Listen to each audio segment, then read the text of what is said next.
Had a wonderful Christmas. I'm sure that you're still cleaning up wrapping paper and eating leftovers, and I hope you're enjoying every minute of it.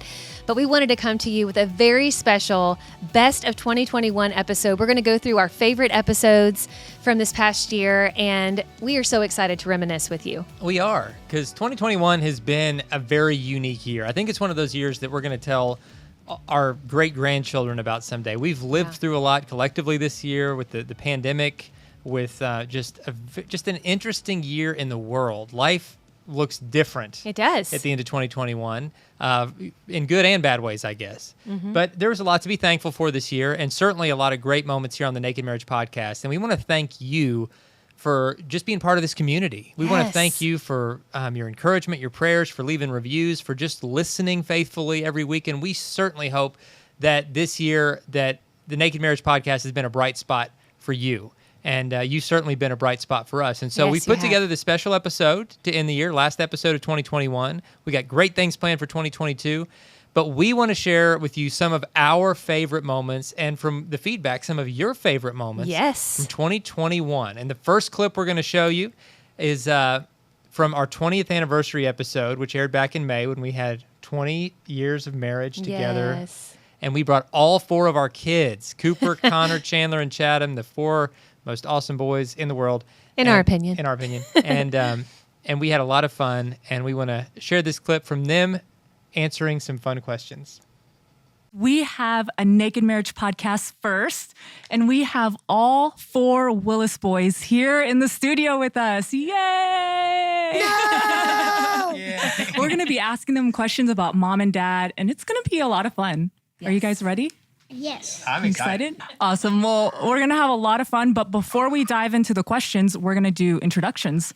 I'm Cooper, and I'm 16. I'm Connor, and I'm 14. This is Chatham, and he's 6. I'm Chandler, and I'm 9, and I like pizza. Yeah, there you go. So I'm going to ask these questions. This is about mom and dad. What have you learned from your parents about what it means to be married? You treat your spouse like your best friend. Whenever you get married and you got kids, you're going to want a little free time. Gosh. What do you mean by free time? Like just go on a date every day so you can get free time from your kids. Okay, let's go to question 2. Oh, you have it? I wanted to say something. When you get married, every day you kiss your wife. Oh, That's great. You do. What do your mom and dad do for fun? They go on walks with each other. Then they go to restaurants and stuff. Hang out with us. Yeah, we love hanging out with you guys. Of course. How does your dad show your mom that he loves her? What about your mom? Okay. And they have like the leg of love thing. The leg of love. Mom allows dad to Okay, do what leg is the leg of love? The leg of love sounds really naughty. It's really not. It's the leg of love is when I wrap my leg around her and like hold her in a cuddle position. It's more of a And she's not a cuddler. binding It's position. You're right. So I just like to squeeze her, and I wrap my leg all the way around her when we're like spooning. And she hates being confined, and so I can only do it for about 5 seconds. But Yeah. my leg of love. But it's love. Yeah. She kisses dad every day. Yeah. And I love that. Mwah, mwah. Okay, what is the most embarrassing thing your parents have done? You have My one? mom being naked in the bath. That's just a bath. That's just a bad. Well, of course, in the bath you better be naked or you wouldn't get clean. Okay, so this one's fun. What are your family traditions? So one of the traditions is every single Christmas, our mom buys us new pajamas, and then we all take a family Christmas picture. That's right. We did, yeah. Yeah. Dinosaur, It wa- remember? The dinosaur boat thing on top of the pajamas. It was a dinosaur with a Santa hat on. Yeah. Yeah, and Cooper, you had something? Okay. Happy 20th anniversary. Oh my goodness, I just love hearing their voices. And next, we're going to share, honestly, I think this might have been my very favorite episode besides, I mean, of course, the kids, that's my favorite episode, but really just a super special episode from this past year. And in this clip, you're going to hear from just a person I admire so much and have learned so much from. And this is a person named Richmond. He's amazing. He has such a story to share with you. If you have not listened to this entire episode, please go back and listen to the entire episode. But here's a little snippet from his interview with us. Richmond, as we dive in, why don't you just start kind of at the beginning and tell us a little bit about what was life like for you as a child in Uganda? Well, thank you so much. Here's what I'd like for people to know about me first. That I feel so lucky to be alive. I feel like some other people, friends of mine who were lost along the way, would have done so much more and so much better because they were brilliant. They were simply amazing. But yet, friends of mine like Daniel, who we called Solomon because he was brilliant, ended up passing away. And at a very young age, I saw what children shouldn't see. And so I feel very lucky and so feel very blessed that I can share with you a little bit of my story, a little bit of my journey, and hopefully reflectively, such that we are able to draw some lessons and some nuggets that we can engage with and wrestle with, and hopefully drive us to some actions that can turn the world of a child into something beautiful. Yes. So my whole life changed when I was 8 years old. It was at the age of 8 that my father was murdered in the presence of my mother. Wow. Goodness. On one day, I lost both parents. My father, physically, he was gone. But my mother, emotionally and psychologically, she was not the same.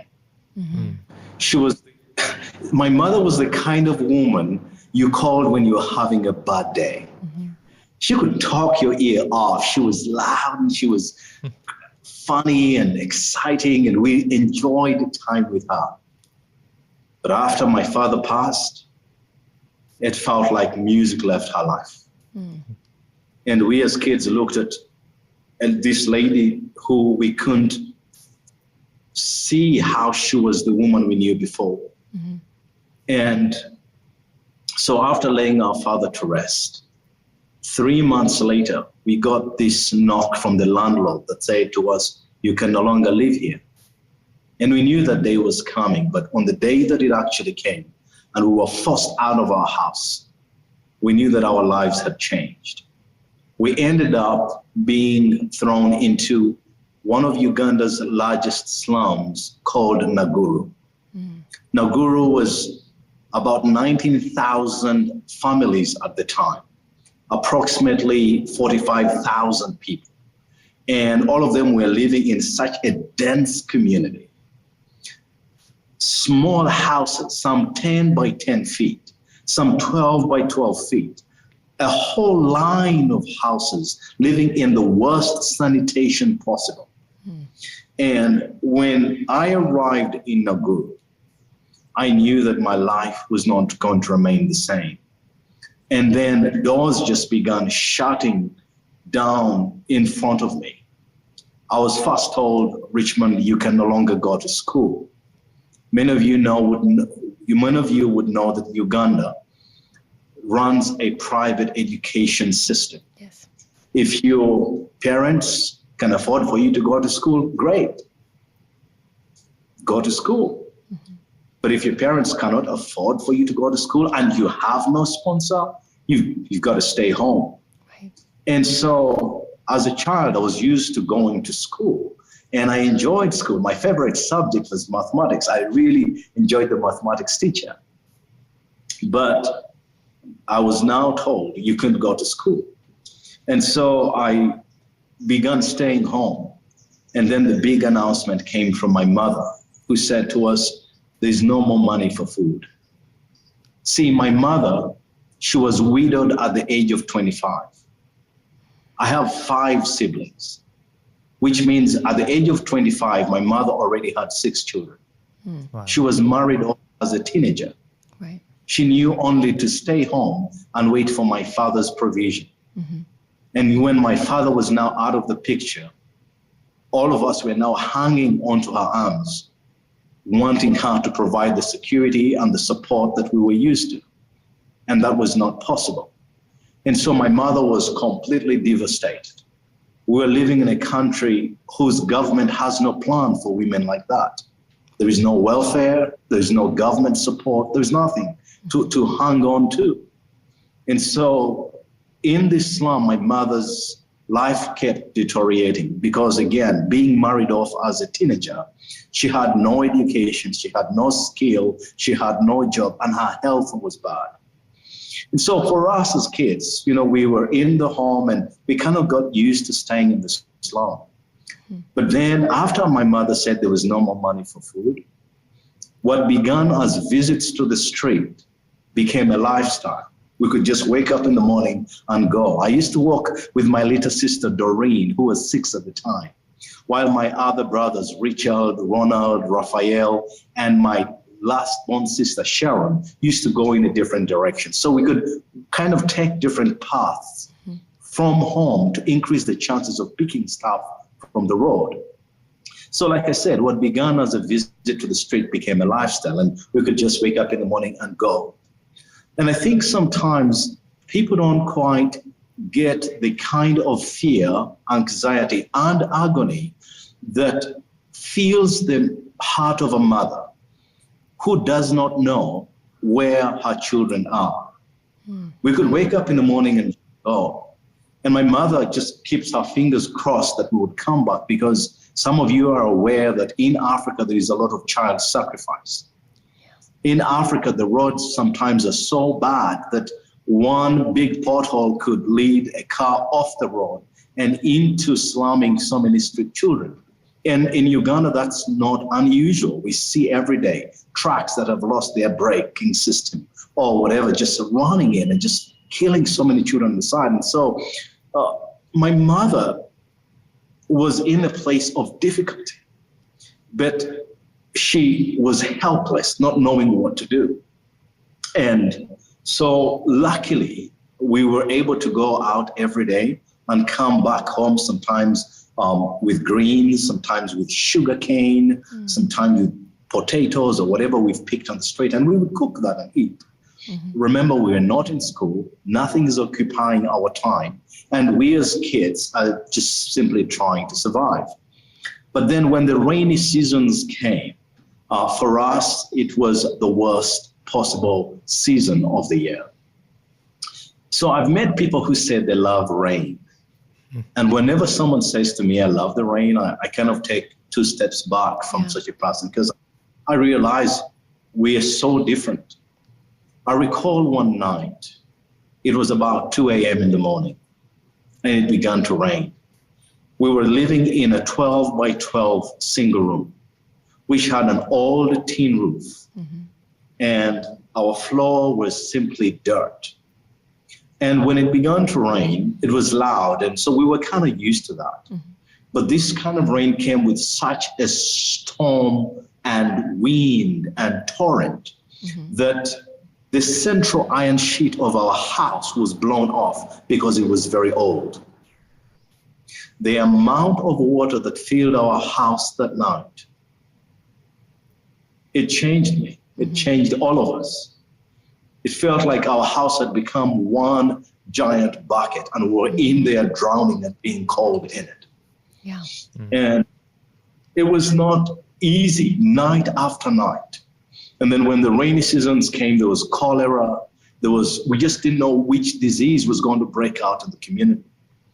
And so I feared the rain, and that's why even to this day, when I hear very loud thunder or lightning, it just transports me back to those days.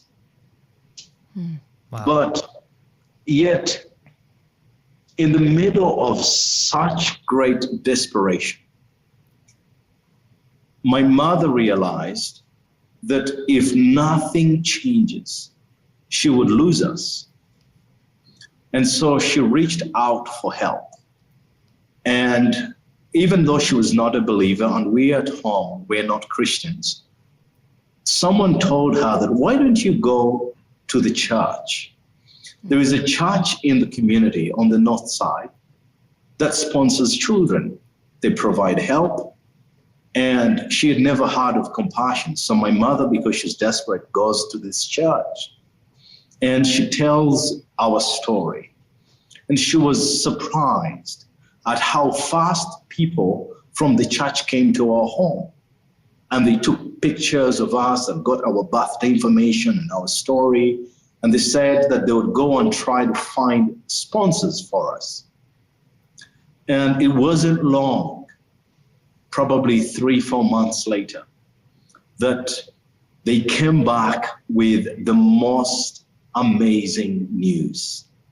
Richmond has got a sponsor. Wow. To this, the sound of those words was like the best news ever. I was later on told that my sponsor was a 15-year-old girl Oh, called Heather. wow. To this day, I wonder and marvel what maturity would be given to a 15-year-old to decide of her own to live simply so I could simply live. Yeah. I wondered because she took a babysitting job so that she could earn some money and support this young African boy who was dealing with such suffering and pain beyond his years. I wondered what kind of family would raise a child like that with such a perspective of the world. Because being familiar with 15-year-olds, most 15-year-olds are only concerned about themselves or their immediate family, or at least their space. Yes. Which 15-year-old would be looking beyond the boundaries of their home and beyond the boundaries of their nation to get involved with the issues that other children around the world are battling with? Again, Dr. Richmond Wandera, thank you He's for, so for inspiring. being on the program. Thank you to Compassion International, who helped make this possible. Richmond had been a child through the Compassion program. Compassion, of course, is a ministry we've supported for years. We currently sponsor 3 children through it. And after listening to that episode, I just think everyone should want to sponsor a kid because you see the life-changing impact it can make. And his story is one that I'll carry with me always. And I just want to say this, out of all of our episodes, I remember getting so many emails and Instagram posts, like different messages from you guys saying, wow, I have never heard a story like that. And I just want to thank all of you who sponsored a child after hearing that. So many of you wrote me and said, you know, we didn't even know about Compassion and now we're sponsoring a child or 3 children, or you've said, I've been a Compassion sponsor for years and now we've decided to add one more child into our family. And I'm just telling you guys, like, it makes our whole year. Like, whenever I get a message like that, I tear up and I just thank God for your willingness to do that. So thank you guys. Yes, thanks so much. All right, this next episode that we want to highlight was a fun one. It's when Ashley's parents came on the program, Bill and Mary McCrae. We got so much great feedback. They are a ton of fun, but also shared some nuggets of wisdom too. And so They did. And here's a little story that they shared that just we love so much. But we have totally different personalities. You all know Very, that. very. You know We do. that. Bill's very reserved. I'm very outgoing. But I love it because you bring out each other's strengths, Right. without trying to change the other. You know, you complement each other so well. And But he's such a good person. yes, You know what I mean? He has the heart. And that's Well, you what have I... a good heart too, Mom. Well, Yes. thank you. But that's what I noticed most. You were saying what drew me to Bill. Mm-hmm. Well, I had an MGB, and Bill went out to the parking lot, and he goes, Which is a well... car, guys. Oh, I'm For our sorry. It's a little younger sports listeners. car. Yeah, sports car. And his little ex-girlfriend had one too. Mine was newer, but somebody broke into mine, cut the The convertible top. Yes, stole my stuff, and I'm like, what am I going to do? Because when I was single, I lived on maybe $3 if I didn't date. You didn't eat. yeah, So he went and got stuff and fixed it all for me and put a Which new he still radio. does till this day. I know. We were just talking, guys, like my parents own Airbnbs, and then, of course, they have their own home. And in 1 week, they had an air conditioner go out, a washing machine go out, and both of these things were like 20 plus years old. And Yes, my because dad... we never throw anything Because away. they don't. I was going to say my dad, he's so good at just figuring out how stuff works. Like, that's how your brain works, Dad. And it's so cool. And we have a couple of our kids who are like that. And we Yes, just, they it did makes not me get that from me. smile. I love it. But Dad, of course, is fixing it, and that's one 20-year-old thing. front loaders, and I'm ready to get a new. And he's like, Mary, the motor on this is only $20. We're going to fix it. I is said, so I'm awesome. still getting a new washer and dryer. I'm still getting it. So you got to work it out, right? I know. And I know. speaking of financial stuff, I want to say this. Like, I've watched my parents, we've always had more than we needed. But I know that you guys, just in what you've told me, have gone through lean times. Oh, my goodness. And my mom, actually was a stay-at-home mom for many years. But I always, and Dave said this before too, she was really the Proverbs 31 woman, though, because when we needed extra money, and my dad has owned his business for many, many years, and he does very well with that. But if they ever needed something extra, because my sister and I did expensive activities like dance and competitive dance and competitive cheerleading, and that involves 2 travel. cheerleading And, teams. yeah, so that's why they needed the extra money.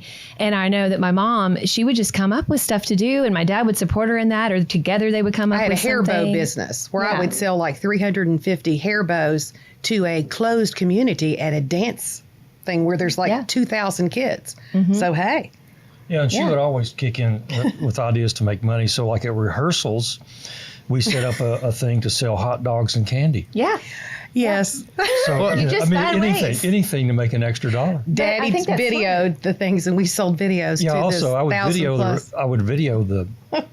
Well, I would video the We were allowed to recitals. do it. Yeah. Of course. And then sell videos to the parents. Yeah. This is before anybody had cell phone videos and all No. that stuff. My Now, dad so was you had figuring it out. This was like the big old on the shoulder camera. Yes. Yeah, and you had the understanding with your electronics background of how to like mass produce tapes and edit and Yes. do all that. It was a skill set people didn't have. But you two's hard work and resourcefulness is really something to learn from. I think especially one thing.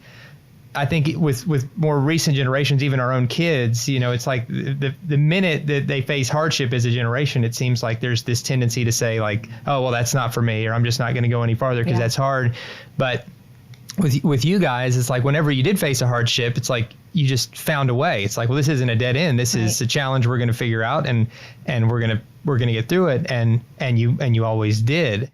Oh, dear mom and dad. We I'm love telling you you guys, they what you guys saw, I had so many people who know my parents write me and say, I just loved that. It warmed my heart. But they said, man, your mom was being a little tame, because you guys, as funny as my mother was on that podcast, that is only like half of the energy She that turned it Mary down. brings to a room. So anyway, love you, mom and dad. Thank you for being on the podcast.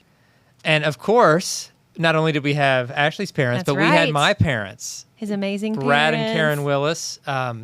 They are just they're awesome. I love They you are. guys. I still want to be like you when I grow up. And they shared a really touching and powerful moment of vulnerability on their. We had a lot of laughs too. Go listen to it. We laughed a lot. They're hilarious. But this clip we want to show you was the most serious moment of the interview, where my dad very recently had a near-death experience, and what that whole trial did to bring them closer to one another. And so, listen to this story. Even through the serious stuff, you guys walked through a lot of hard stuff. Even like these past 2 years, watching Dad's health challenges and the way you've leaned on God and each other through that, and even on the hard days, still trying to keep that sense of humor. I mean, it's been just good to see. And now that you're coming out of that, that's even better to see. Yeah. Yeah, he's coming back. He's almost back. So. Yeah, because she called me. I was in intensive care, and she said, It's okay. she said, don't leave me. And I said, well, I'm doing the best I can, but, Yeah. Gave us a scare. I mean, we Yeah, really I thought. really did. No, it was rough. He had a pulmonary embolus, and he was in Texas. He was working in Texas, and the doctor called and said, it's really serious. He, may not make it through the night. And so I couldn't get there. And so it was like, we were apart, and it's just one of those things. And, I kept the phone by my bed all night. I didn't sleep all night because they gave him a real strong medication called TPA, the clot buster. And they said, if this works, he will live. If it doesn't, he won't. And so I just waited all night for a phone call, and the phone call never came. And so I was so thankful because I knew he'd made it through, through the night. And if he lived through the night, they felt like he would live. And so I got there the next day, and and he lived. So we're just so grateful. We're so thankful. Yes, We were all- really a miracle. It was a miracle. We were praying so hard, but that it was terrifying for all of us. But for you, Dad, to be laying there and not knowing what the next minutes would hold, and Mom, for you to have to be living with that news and couldn't get there right away. I mean, that's as hard as it gets. Yeah. But how God carried you through that, and Right. and even through more. I mean, yeah, and then that's the beginning of a long battle. Yeah. The embolus led to cancer diagnosis. Cancer led to a kidney being removed. You had food poisoning after that. You had a staph infection in your knee where you couldn't walk for better part of a year, and to do some really painful rehab and a knee replacement. And I mean, over a course of a year and a half, I mean, just And in the middle of a pandemic. and in the middle of a pandemic, and then the financial pressure of having to cancel work, and with all that though, and I know it was just so hard to deal with 20 years worth of struggles all packed into a year and a half. You just never lost your faith. You kept leaning on God, leaning on each other, and what a great example that is for us. I mean, it's just prepare us for. Well, when we face hard stuff, to just be like, I want to face it like Mom and Dad. Yeah. Yeah. Well, the Lord, He gives you the strength, because I told the doctor, I said, I'm a Christian, so I win either way. If I pass, I'll be with Jesus, and if I live, then I'll still be here. So. Yeah. And he said, well, I don't think you got a good chance to make it. And I said, well, either way. Yeah. So, but he was wrong. Yeah, He here you are. was. God. Yeah, The praise wolf the man. Lord. The wolf man's a Wolfman. fighter. That's right. That's always God been the has- name Brad has in God has- football. That's right. He is the Wolf Man. Yeah. Because he's also a lot hairier than me. I'm not sure what happened to me. But Dad's hair follicles have extra hair follicles. Like They're like sprout hair follicles. yeah, they do. But me, like my kids make fun of the fact that I still can't grow a whole beard at 43. So I don't know when puberty's going to set in for me. So funny. Eventually. But it's so true what you said, because it's, Brad has always been healthy as a horse. So it's like, this kind of came out of nowhere. And then it's all been kind of, concentrated in one time segment. And it's been a season of trial, I guess, or difficulty, as you would say. But truly, I mean, we can say that from our heart. God has been faithful. He has taken care of every need for us. And as difficult as it's been kind of a sweet time too, if you can say that, because, it's we've leaned on each other and leaned on the Lord in a whole new way. Yeah. And it's been good and the bad. So it's hard to say it's bad because Brad lived, and, and it's, it's just been so sweet. That would disagree with it. No. No. That's We are the so best thankful. answered prayer in our Yes. lifetime is you pulling through. And Absolutely. And I love, we actually, on the way over here before this recording, we were talking about how you guys did infuse humor even in that, and using Alexa to brighten up your day, and Oh yeah. just Yeah, we playing silly do. music. Oh, and we do. just keeping it, I do think, especially going through health challenges when, gosh, I mean, because a lot of, I think, especially in your all's case, there was a lot of unknown with the timing. Like they would tell you, you're going to walk on this day, but then there'd be more pain, or then there'd be a setback, and that can be really demoralizing. And it would be easy to even get really angry at God. I mean, we're human, we're like, God, why, Yeah.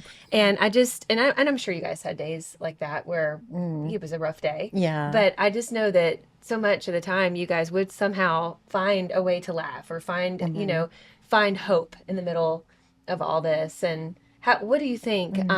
What are some ways you did that? Like, what helped you the most, would you say? For me personally, I think the most powerful thing is to be grateful and thankful. Yes. And so there are days, you can wake up in a day and you can think about the things that, you don't have or that aren't going right or that, are lacking. But then you can think about all the things that you have to be thankful for. And so throughout the day, I would just really consciously think, oh my goodness, I'm so thankful that, I am able to take care of Brad, that I'm able to do that physically, that I'm healthy. And I would think about, how our needs were being met financially. And I was so thankful for that, how, I just would, consciously really be thankful for things. And sometimes I would write them down, oh Lord, I'm just so thankful for this, controlling your thoughts, and like the scripture says, you want to take those negative thoughts captive, things that come in and say, oh, well, things are never going to be the same, or how are you going to pull out of this? Or, you can go down that road and that's so it can become a big black hole. And you just have to stop those thoughts and think, no, I am just so thankful. I'm so thankful Brad's here, and I'm so thankful. And I would think about all you kids and all of our grandchildren. We have 9 healthy grandchildren, and we have such a wonderful life, and we have so much to be thankful for. And there's something about, I guess, you kind of have thankfulness, and then you kind of go into like a praise and worship almost. It's like, oh, you just kind of, there's something about being thankful that God just is, you just feel him so close, when you think about it. And for me, that is, I think, the most powerful tool for me personally, is just choosing to be thankful. Oh, I just love that Brad and Karen were on the podcast. We love you guys. Thank you so much for being on here with us. One of our, really a dream come true to be able to share our parents with you guys. We just love it. And hopefully maybe in the future we'll have them on again, because they have so much wisdom to share. All right, guys, we have saved the biggest announcement for last, and it is no shocker to Dave and I that the most popular episode of 2021 is masturbation in marriage. Oh, right. This is a touchy subject. Oh. It was hard for us to get a grip on this one. Oh my gosh. Can we even say that? I am cringing. I'm cringing. Oh, so many inappropriate. If you like more dad jokes like these that are a little bit inappropriate, and you have not listened to the entire masturbation and marriage episode, please go give it a listen. But just we to talk give about you more than just dad jokes. It is. Yes. It is. No, it legit has good information in it, I believe. So we got a lot of emails about this too, obviously. Yeah. So yeah. Without further ado, here's a little clip for you. And to start the conversation, I'll just say that a lot of the masturbation that's happening in our culture is really, I'm not saying that this is everybody's situation, but a lot of it is kind of fueled by pornography. Yes. So anything that's fueled by porn is automatically wrong. And I'm not saying this in like a preachy, judgy way. I was caught in this cycle from like my teenage years into young adulthood, where I would get caught up in pornography, and then even when I would break free from it for periods of time, like as a late teenager, young adult, I still was in this cycle of self-gratification that was being fueled by these images that had been put in my mind through pornography. So even though you're not watching it in real time, if you're acting out on that because of kind of porn-fueled fantasies, then that's clearly out of bounds. We have so much content about why this is so dangerous. I've lived it. I've seen that it hurt, my own life. It hurt our marriage in those early years when I fell back into this cycle. So that, I would say, is out of bounds. Like if you're if you're getting fueled up by porn or whatever else, and you're having this fantasy that does not include your spouse, and you're acting out that fantasy through self-gratification, that's out of bounds. Now, where it gets a little more nuanced is when it's these situations like this. Like, am I allowed to have this experience at all? Like, is there ever a time where I can? Is this just a freedom that I have? Is this something that I've just been kind of rambling right now, thinking of my next dad joke. So why don't you dive in? Because I'm dying to hear what you have to say, my love. Well, I want to say, first of all, I think that a lot of times people assume that masturbation, and really traditionally, kind of in the past, they would assume it's just men masturbating. And that's what you hear, like, oh, it's a male problem. But let me tell you guys, like, more and more we hear from women who really struggle with masturbation. And I really believe that a lot of times it's the same reason that men, struggle with masturbation, is because maybe their sexual needs, like they, maybe have a higher libido and it's not being met, or maybe they're watching porn. I mean, women struggle with porn too. And we're in the then- vibrator generation now. Well, like exactly. That's there's- what I was going to talk about. So like there's such a push, not only through pornography, but also through Cosmo, through Freeform, you guys, like through shows on Freeform, which is like supposed to be a family channel. I'm telling you, you'll watch these like little programs, which I've stopped watching because I'm like, I just feel like it's telling a narrative that I don't want my kids to think, is healthy. But there is this assumption through a lot of these successful women that if you're not, masturbating with a vibrator, then you're missing out.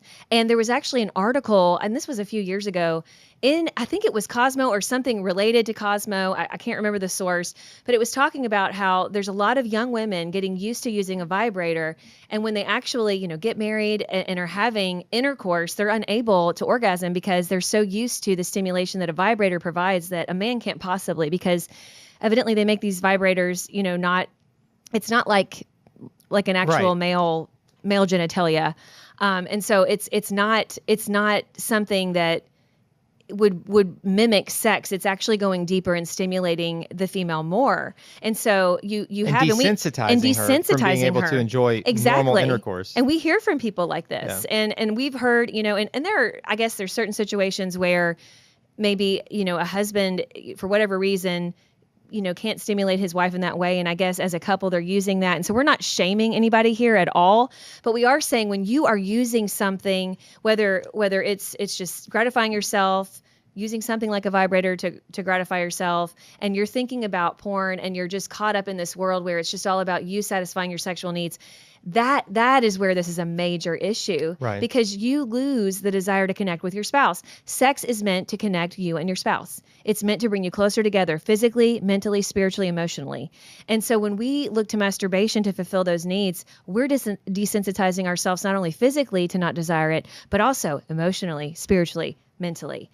And that's why we hear from so many of you saying, I want to stop this. Like, I remember fairly recently, we received several messages from different women saying, I don't like the thing that you mentioned, Dave. I don't like that I do this. I don't like that I want to do this, but I am caught in this habit of wanting to masturbate and then feeling really frustrated because my body has gotten accustomed to the satisfaction that masturbation brings me, and I'm having a hard time stopping. And so, in those situations, what I would tell you, just like any addiction, and I'll use the word addiction, I believe you can be addicted to masturbation, absolutely, is you have to get clean, so to speak, and you have to stop it and fight those feelings, just like a junkie coming off, getting used to taking drugs, or an alcoholic being used to drinking alcohol regularly. We have to get sober. We have to stop and really allow the Lord to get us healthy again. I mean, that's really essentially what it is. Yeah, and don't live in shame. Yes, I think that's why we're talking about the shame cycle. Shame is from the enemy. Yes. Shame is not God's deal. Now, conviction is something the Holy Spirit can bring. Conviction is like when you touch a hot stove and it hurts. That's your body's way of saying, hey, this isn't good for you. Get away from that. Conviction is God's way of doing that kind of on a soul, emotional level of saying like, oh, well, that sting I'm feeling this isn't good for you. Is from God on my conscience saying that this isn't good for you. It might feel good in a moment, but it's not good for you long term. And so we need to pull away from that because that addictive behavior is going to desensitize you in a lot of ways, and it's going to put a gap between you and your spouse. Now, before we kind of land the plane on this, though, what about those situations, those scenarios where it's not this kind of like lifelong cycle, but it's the guy that can't have sex with his wife for several months because she's just had a baby, or there's they're physically living in different places. I'm not going to jump in and referee and say like it's right or wrong. I think if you're focusing your thoughts on your spouse and you're open and you're honest about what's going on and you're not doing this in secret, I think that could definitely be a freedom that we have in those kind of situations. I don't see anything in Scripture that directly forbids or condemns, that, as long as it's not fueled by lust from somebody else and you're being completely honest. Anytime there are secrets in marriage, then that secrecy by itself is out of bounds. But the goal is always connecting with one another and sharing that sexual experience together. It was never meant to be just a solo act. God didn't create sex to be a solo act. And so Is it okay or not okay? I'm not the one to referee that, but it's not the best. It's not ideal because God wants all of our sexual experience really to be tied together, shared with one another. Well, guys, thank you so much for going through the best of 2021 with us and reminiscing on some of our favorite episodes and the most popular episodes. We just love you guys. Thank you again for spending a little bit of your day with us. We do not take that for granted. We know you guys have busy schedules, and the fact that you would choose to have a little time with us and you feel like you're getting something out of this podcast, it means the world to us. It does. Before we wrap up, a couple quick announcements. Our brand new book, The Counterfeit Climax, is going to come out soon, and we're so excited to share this book with you, and we want to invite you to be on the launch team for it. Yes. So you can not only help us get the word out about it, but you can be among the very first to read it. If you go to thecounterfeitclimax.com, you can get all the information about how to pre-order the book, how to get on the launch team, how to get early access to it. That's right. We would love for you to be part of that. Secondly, we've got a bunch of live events happening early in 2022 and throughout all of 2022. If you go to xomarriage.com, you can get the full conference schedule. We would love to meet you at one of the live events in 2022. And in addition to those, we've got a lot of great stuff planned right here on the podcast. We do. We believe it's going to be a great year, and we just want to be among the first to wish you a happy new year. We'll see you soon.